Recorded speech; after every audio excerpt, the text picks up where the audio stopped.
నమస్కారం, ఎస్బీఐ న్యూస్కి స్వాగతం. వికారాబాద్ జిల్లా మోమిన్పేట్ మండల వ్యవసాయ శాఖ అధికారి జయశంకర్ ఫర్టిలైజర్ షాప్ అనుమతుల కోసం ₹1,00,000 డిమాండ్ చేశారని ఏసీబీ డీఎస్పీ ఆనంద్ కుమార్ అన్నారు. అలాగే 75,000 బేరం కుదుర్చుకొని 50,000 లంచం తీసుకుంటూ ఏసీబీకి పట్టుబడ్డ వ్యవసాయ అధికారి ఏవో అని ఏసీబీ డీఎస్పీ ఆనంద్ కుమార్ వెల్లడించారు.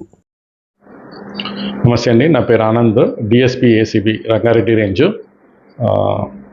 ఇక్కడ మోమిన్పేట్లో అగ్రికల్చర్ ఆఫీసర్గా పనిచేస్తున్న భూపతి జయశంకర్ గారు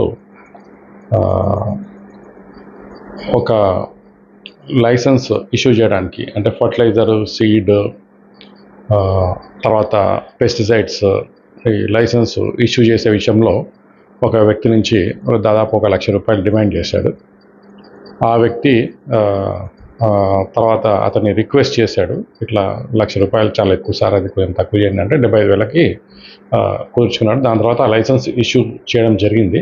చేసిన తర్వాత కూడా కంపల్సరీగా 75,000 ఇవ్వాల్సిందే, లేకపోతే ఫ్యూచర్లో ఇంకా ఈ స్టాక్స్ తీసుకోవడంలో విషయంలో కానీ, తర్వాత ఇన్స్పెక్షన్స్ విషయంలో కానీ ప్రాబ్లం అవుతుందని చెప్పడం వల్ల అతను విధిలేని పరిస్థితుల్లో మమ్మల్ని అప్రోచ్ చేయడం జరిగింది. అప్రోచ్ చేసిన తర్వాత మళ్ళీ ఒకసారి అతన్ని రిక్వెస్ట్ చేసినాడు, 75,000 ఒకటేసారి ఇచ్చుకోలేండి సార్ అని చెప్పేసి.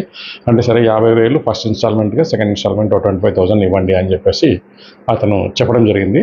సో ఈరోజు ₹50,000 ఇస్తుండగా ఒక డీలర్ షాప్లో రెడ్ హ్యాండెడ్గా పట్టుకోవడం జరిగిందండి.